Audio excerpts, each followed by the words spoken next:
Welcome back to Marriage Hot Takes. Thanks for joining us today. We are your hosts, Aaron and Kim Degler. Thank you so much for joining us. Each week, we just like to bring you some thoughts that we have in our marriage, maybe some successes, some failures, some maybe struggles that we have that we can share with you each week through some stories we have, some things we can share. Nothing's ever scripted. Basically, all we have is a loose title. It's very loose today. Very loose. And a hot take that we want to leave with you each week that you can take it into your relationship, into your marriage. And really our hope is that it just sparks a conversation to start changing the nature of your relationship, to grow closer, to grow stronger together. So we'll kind of get started today. Today, I shared with Kim a podcast this week, one of my favorite and one of your favorites, Simon Sinek. If you ever heard of him, check it out. It's pretty neat. But he's interviewing a guy today, and honestly, I don't even remember what his name was. No, that wasn't his name. Oh, no. I don't know who the guy's. Yeah. I don't know what the guy's name. Isn't that awful? Yes. Yeah. Let me Google that while we're talking. So while I'm kind of talking about that, Yes. You can Google that. See, this is how prepared we are. We're going to Google while we're recording to find out what his name was. But anyhow, he was interviewing. I think he'd worked, written for different magazines, has several books out. But John Wooden was his mentor for about 12 years. And John Wooden, if you haven't ever heard of John Wooden, the sports fanatic I am, that's not true because I know nothing about sports. But he was just an amazing coach, college, one of the winningest coaches, just known for the way he really transformed teams, and which he didn't really talk a lot about. Don Yeager. He actually wrote a book with John Wooden. Mm-hmm. But anyhow, he was sharing some stories about John Wooden, and he was telling Simon Sinek about how he was his mentor. Mm-hmm. He said he made him a better writer, made him a better husband, a better father. And so the question came up, well, how can a basketball coach make you a better husband? And he just told this beautiful story about John Wooden, that his wife had passed away. John Wooden was 99 and a half when he passed away, and his wife had passed 25 years prior. And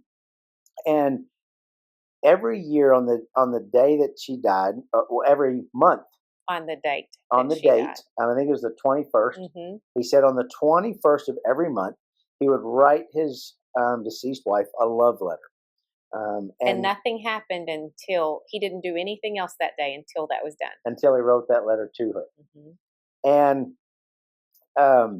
And so then he'd write it, he'd seal an envelope, and he would take it to her side of the bed and remove the one that he had written the month before and replace it with the current one. Mm-hmm. And he said he did that every month on the 21st of the month Mm-hmm. for 25 years until the day he passed. And so Don, Mm-hmm. that he was interviewing, Simon Sinek asked him, he said, I think Don just volunteered the information. Yeah, He said, I asked him, of everything you wrote, he said, what do you wish you had told her? And his response was, all Everything. of it. Everything. I thought, wow, what a great thing. And yet, what a challenge to each of us that John Wooden waited till his wife passed. Mm-hmm. But it did challenge the Don to start writing his wife a love letter. He took it a step ahead. I really hesitated sending this to you because he took it to every week. Yeah. He'd write one every week, and then every year at Christmas, that's what he gives her. He gives her 52 letters for the Mm-hmm. year that she opens up one a week. Yeah, a box of love letters. And I think he said over 800 love letters. 800 love letters that he has given her. So that is a lot of years of writing a love letter. It's pretty amazing. And we say all of that. Don was fortunate enough that he was able to connect with John Wooden and John Wooden be his mentor, and he was able to put that into practice now. But John Wooden wasn't. It took after his wife passed to start writing those letters, and we kind of want to talk about today It's kind of a long intro to where we want to get today, but it's really, I think, what all of us do. We wait till life passes to realize the extraordinary. Mhm. And we just wanted to talk a little bit about today that we don't have to wait for the extraordinary to happen. We'll have some extraordinary moments in our life. Yes. But I think most of us would say that every day is pretty ordinary. Hmm. So, how do we find the extraordinary in the ordinary? Such a good question. You have an answer for it. I don't have an answer for it, but I will say that we did just get back from a little getaway. And I did think it was an extraordinary weekend. It wasn't far away, and it wasn't some beautiful resort in Mexico or some European trip. It was literally just to the woods. And we just spent the weekend unplugging. Um, In and a it was cabin because I don't want anybody to think that you like to tent camp. Yes, no, Yeah. we won't. You don't have to. That will never. No. We didn't rough it, don't worry. No, we did not rough it at all. The little cabin was in the woods, but Yes, we were but not we actually were in the not in a woods. tent. We were in a cabin. But I think, like, I came back. Normally, when we come back from a trip, it takes me a week or so. And normally, I would say to you today, like, it's been a week since we've been. It makes me very sad when we come back. And I really tried to focus this time on not being so sad when we came back, because even though I thought it was extraordinary and we had a great time, who's to say we can't still have those extraordinary moments each day? So I tried not to be super sad about it and just tried to think of it as, well, today we'll have an extraordinary moment. And we have to be responsible for creating those in the ordinary. Right. Which means it's up to us. Yeah, because I think sometimes we wait for that extraordinary vacation, that extraordinary event You that's going to count happen. it down Um, and then it's over. yeah, and then you're exactly right. When it's over like that, we get kind of, oh, Yeah. when are we going to get to do that again? Yes. It's kind of like Christmas. Yeah, When you're a it's just kid, like Christmas. And oh, sometimes just like Christmas now, I think a lot of times once your kids have moved out, that sorry, I'm getting so emotional today. That once your kids move out and you have Christmas and they're here, they're just here for just a little bit and they're gone again. And like for me, I think it's my favorite time. And so I plan and plan and plan for them to be here. And then we have Christmas, everybody opens their presents and then we're done. And then they start going home. And you're just kind of left with, well, I guess that's until next year again. And it just is hard to, I think of it just like when I was a kid, of being so sad when it's over. But there's a quote somewhere that is like, I don't know, and I won't get it right, but something about don't be sad that it was over, that it's over, but be happy that you had it. Something like that. And be sad that it's over. Yeah, it's something like that. And it's true. Like, just be more appreciative in that extraordinary moment that you had. And I do think that's exactly what I thought this week, because I know when we come back from Red River each year, that is the saddest day for me, and it takes a while for me to get over that. and for us, typically when we come back from a trip like that, you can tell because we're a little quieter on the road back. It's kind of like we're going back to Reality, the stresses, the things that. Because when you're gone, all your stresses are gone for those days. Because you're not around any of those reminders of that thing. No. Whether it's laundry, yard, work. Yeah, work, finances, whatever it might be. Every mile that you're headed home is 1 mile closer for reality to set in. Mm-hmm. And then once we're home, I have a real hard time because I stay home of you being back to work, and it's long days, and I'm here with the dogs, and I just sit and think about, man, we had such a good time while we were gone, and here we are. This is life, and it's hard. So I did work real hard on that this week. I didn't send you things every day to say, 3 days ago, we were in a cabin. And you didn't. I mean, you did really. I mean, I did wake up this morning thinking about how long it had been I since you did left. too. And but it but I think it's a challenge because what does the ordinary look like? For some, it may be in you're still hauling kids around to Yeah. school, to games, to sporting events, to different school events. I mean, you still have laundry that has to be done. You have yards that have to be mowed, housework. I mean, just things that around the house. It just life can get really overwhelming. And so many of us live in the ordinary. What we've talked about before in one of our other in our soul fit that about your purpose in the ordinary, because so many times we get like, what's my big purpose? But your purpose can really be in the ordinary, just as in the ordinary you can make an extraordinary. How do you make taking the kids to a practice extraordinary? And it really is, what's your intention? How do you want to interact with them? And you can make that time very extraordinary to teach them something, to find out something about them, to just experience something together. That just a goofy car ride can be. And I think if they just be quiet back there, and we get frustrated. But how do we make it extraordinary? And that's with kids. And how do we make it as a couple, being married, make it extraordinary? And sometimes it's just as simple as appreciating, us being back this week and thinking about how, we had a picnic and it was nice and we got to spend time together. And even sitting at the table when I get home to eat, it's just being together. It's just being able to talk and going, this is really nice. Yeah. And celebrating that ordinary. Yeah. And I think too, before we left, you mowed one evening. And you don't normally mow in the evening, you usually mow on the weekend, and it's a whole day project. And I hate it from whatever month we're in, April until November, because it's all day Saturday and you're outside. But you did mow one day before we left during the week. You just mowed around the yard. Around the yard? Around. I mowed the yard. Around the house. Yard. You mowed the yard. Yes. Those are the words that you say about it. And I said to you, I'm going to go out while you mow. And I'm allergic to the outdoors and being outside. So that was a big deal. I said, I'm going to go outside and I'm just going to work in some flower beds.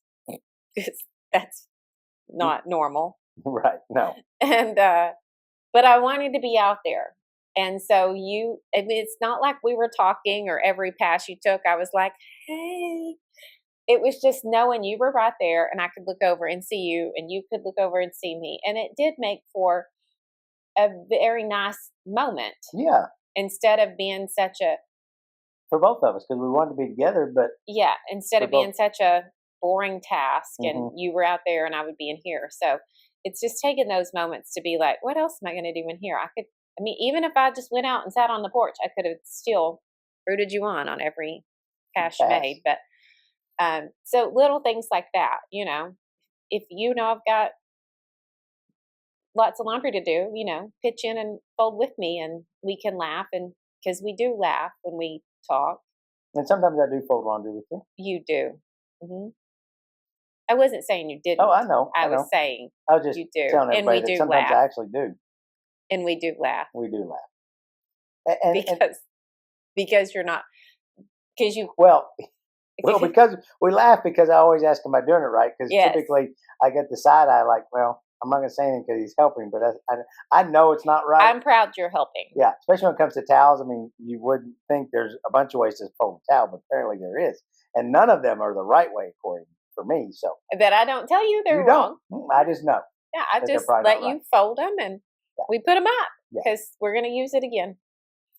And no, the extraordinary. Sometimes, I typically don't come home for lunch. Nope. And I think a couple of weeks ago, it was a hard day. It was a hard day for you, so I came home to eat lunch. I mean, it was an hour. I mean, no, it wasn't even that long. It was probably 45 minutes.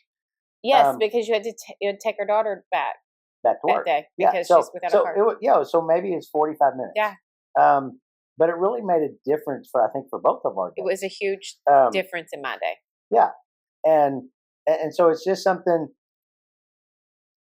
ordinary Mm-hmm. that we could do that was just a little different. Mm-hmm. And it doesn't take much to make it extraordinary. So as we think about our relationships, what do we do in the ordinary that we can make it a little special? Mm-hmm. And it's even, let's say you open a door for your wife as she gets in the car, and you can open it and say, "Your chariot awaits, princess." I Mm-hmm. mean, just something as simple as that. It will mean the world to her. Yeah, and just makes it can be an extraordinary moment. That something you've done 1,000 times. It can be just the way you say something in a different tone. It could be the way you place your hand on her back. Mm-hmm. And I mean, it doesn't have to be this huge deal. It's just the small little things to make things extraordinary. And a handwritten note. Yeah, that doesn't take much at all. I was thinking when you're saying, I kind of laughed because sometimes at the gym people will leave their water and towel around, and they'll be on the treadmill. And sometimes if I saw them leave it and they go on the treadmill, I'll say, "Can I offer you a water and a towel?" And it'd be their towel and water. So it's goofy, but we can apply those same things to our relationships, even if it's as simple as going in. If you go to bed at the same time, going into the room and just turning down her or his side of the bed. It's little things. It's the littlest thing. It can be the most extraordinary. Like, take it a little step further and put a little piece of chocolate on her pillow. Yeah. Or his. Yes. Make it look like a hotel. Yeah. You turn your bed down. Just turn it down, and it makes a difference. It does make a difference. All those little things make things an extraordinary. So, the other night you were gone, and so I was gonna come home and you weren't home. Yes, that's a big deal. That's a big deal because usually you like to be home when I don't like to be gone. Yeah, when I get home. So I get home and I go to put my stuff up, and when I unpack my bag, and then when I go to pack my bag, there's a note on there on my clothes that were set out for you. That were set out for me, ready to go. So I pack my bag, and then I'm going to fix my supper. Actually, before I did that, I went ahead and changed clothes. And so when I'm in the bathroom changing clothes, I see there's a little note on the little heater there to keep me warm. Because you had mentioned you were going to shave your face. And so it was a little chilly, so you wanted to keep me warm. Yes. And so then I get done with that, and then I go into the kitchen to make some supper. And there's a note on the refrigerator. And so then I get my supper made, and I go to grab the remotes. I'm kind of looking for them. They're on the bar. And again, there's a note on them to find my favorite TV show. And so, and I don't even think that's all the notes. No, there was several on your blanket. Yeah, there was one on your table. But the point is that it doesn't take a lot. And they were like, enjoy your favorite TV show, keep you warm, to make it easier, enjoy your food. It was just the simplest things, but since you couldn't be here, it made me coming home to you not being here still extraordinary. Right. Because it was you thought of me before you left to go with your friends and be gone for the evening. So it doesn't take a lot. Nope. And I think women are better at that, a lot better. So us men, we have to work really hard at that. Yeah. Really hard. Yeah, because we might have had this conversation this morning at the gym, and it might have hurt my heart a little bit to hear some of the comments that were said from some of the ladies. And I mean, to every husband or boyfriend or whatever it might be, a simple little letter to her will make her day. That's all it takes is one. You don't have to write some poem or be some, have some Shakespearean words for her to let her know how much you love her.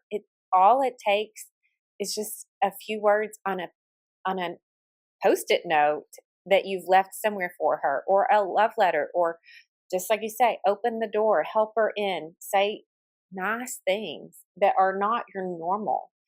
And I do a lot of times think that women are better at that. And like this morning, it might have been said that several were like, but you, for women, like you put in all, I mean, like I could write 1,000 notes and never get one back. And you had made the joke of, I mean, you never know when that one might be the one that they decide to respond to. Exactly. And it would just make a huge difference. And it doesn't take a lot to woo a girl. It really doesn't. And you couldn't have been married, you can have still been married 30 plus years and just take a moment to do those little things will still melt her heart. Because as you're saying, I was thinking about when you married. My parents have been married over 60 years, and I just curious. And my dad's written my mom a note, just to say, even though they see each other every day and they're together constantly, I just wonder if, I don't know. I would say maybe not, but I don't think probably so. But I wouldn't know. You wouldn't know. You haven't asked, so we can't Haven't say asked, so they I can't haven't. say. But I just think, just talking to men, we got to do better as a whole, because our wives want those things. They want it, and yes, it's not something that we're comfortable or good at, maybe, or that we necessarily think of. But now that you've heard us say that, it needs to be on your mind to what can I do that would surprise her, that really takes. You don't have to go spend any money. No, I mean, like, it's really easy to spend money on your wife. Super easy. Yep. And that's an easy way out. Love all the things. Yep. But you spend some time from the heart and thinking about her. I mean, so John Wooden wrote 25 years worth of love letters every month to his deceased wife. The guy that was being interviewed, Don, he wrote one every week. I mean, if you're writing 800 plus love letters as of when the interview was, you're not saying, "Oh, you have beautiful eyes." No, you're saying a lot of things in those letters. There is really some digging deep. Yep. And I think that's a challenge to. It's easy to say what's extraordinary about your wife or husband. Name 5 things. Mm-hmm. Can you name 800 things? Right. Whew. Because for our anniversary, we were going on a getaway. We didn't do gifts, but we did each do a letter. We both had wrote each other a letter. It's not something we talked about. No, it's just what we did. And I had put in my letter 20. I wanted to give you 22 new things that I loved about you that I've never really said to you before, you know. And I mean, that's difficult. And that was only 22. Can you imagine 800? Yeah. But wow, how that would feel. Mm-hmm. Yeah. And so every day may be ordinary, but you don't have to wait for the extraordinary moments in your life, in your relationship, for it to be an extraordinary marriage, an extraordinary relationship. It can be extraordinary in the ordinary, because when it's extraordinary in the ordinary, people look at that and go, "There's some extraordinary about their relationship, about their marriage," and go. And if you look at, well, they do all the same things we do. Why do they have such an extraordinary? Why do they look at each other that way? Mm-hmm. And it's because of taking the time in ordinary, when we go, "Oh, I can't believe she was on me about this again," or "Wow, this is just wearing me out," or "We're going all the time." It's more of, again, we get to be together. Mm-hmm. We get to spend time together. And the hope is that you want to spend time. Yeah. You want to be together. If you're not looking to spend time together and be together, there's some bigger issues. Yeah. I mean, because like for us, and again, I stay at home and I like to be around you every time you're home, but you might just have to run up to the gym for one thing over the weekend and I'll say, I'm right. You'll say, "You want to ride with me?" "Yeah, I'll ride with you." Just ride into town, just for that moment. And that's, I mean, and we laugh and we have a good time. And it's just, for us, that's how we make it kind of extraordinary and ordinary. Mm-hmm. And now, saying all of that, it's not that we've always done anything like this. We haven't always appreciated each other, and we haven't always tried to make extraordinary moments. This isn't how we've always been. No, and we still make many mistakes. yeah. So just We probably worked on this more in the last couple of years, and I would say probably in the last year we've even started working on it yeah, more um, to do those. And again, it has to do with how we each are growing, yes, because your marriage won't grow unless you grow. yeah. And I think that if you take a challenge of, I don't know how to explain it, but like, I'm going to find 10 things every day to say to him. And you may do it for a couple of weeks, maybe 3 weeks before they realize like, she's telling me this stuff every day. And then and then you just try to outdo each other on how good you can be. Not waiting on the other person Not to waiting on respond, the other. or getting irritated because they don't. Because they don't. Because many times, I mean, you're fighting through years and years worth of not doing things like that. So it's not that you're doing it to be like, I'm so much better than you. I told you this. It's and for me, I genuinely want to do those things for you. I genuinely want you to read the words that I have for you so that you can feel my real feelings for you each day. And then I constantly tell you too, I don't expect that. So Ever. You don't have to keep writing. If there's a day you go, I don't want to, or setting out my clothes, or I can get myself. I don't expect that. I don't want you to ever be in a position. Well, I started this, now I got to always do it. I just added another thing to my jobs. Another thing I got to do. I got to check off another box.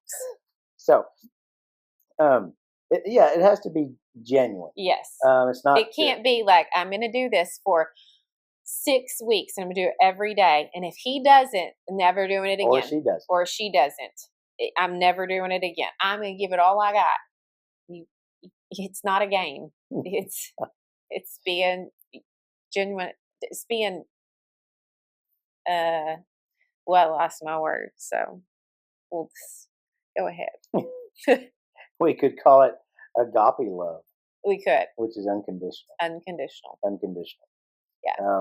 Like I told you one day this week, how does it feel to have somebody that's so obsessed with you all the time? Because I just am like, what are you doing now? So irritating, I'm sure. But. And again, our relationship hasn't always been. No. No. Yeah. We could probably share in a different episode about, and we will probably later in the year, about our word for this year and the kind of impact it's had on us. Huge. But we'll share that later in this year. But that is part of responsible for kind of how we started the year, how we're going, how we've grown. So that's a big impact. For us. So we have 2 years ago we would not be doing a marriage podcast whatsoever. We could tell you all the things that don't do. So Kim as always has a hot take for us, and the challenge just really is to because our lives are really so ordinary. There's nothing just out of this world because we live in it. Now we might see others and it go, wow, that's a great life, but our life we go, this is life. Okay. So this week's hot take is: we keep waiting for extraordinary moments in marriage, not realizing they've been hiding in the everyday all along. And hiding because if we don't go seek them out, they will continue to be hidden. Yes. So the extraordinary marriage isn't out in the open. It is in the hidden little things. The thing you say, the thing you do, the way you act, is all the extraordinary in the ordinary. I agree. I don't know if you have anything else to add to that. No, I just think you did such a good job. Thank you so much for joining us on this week's Marriage Hot Takes. I'm Aaron. And I'm Kim. And I'll see you next time.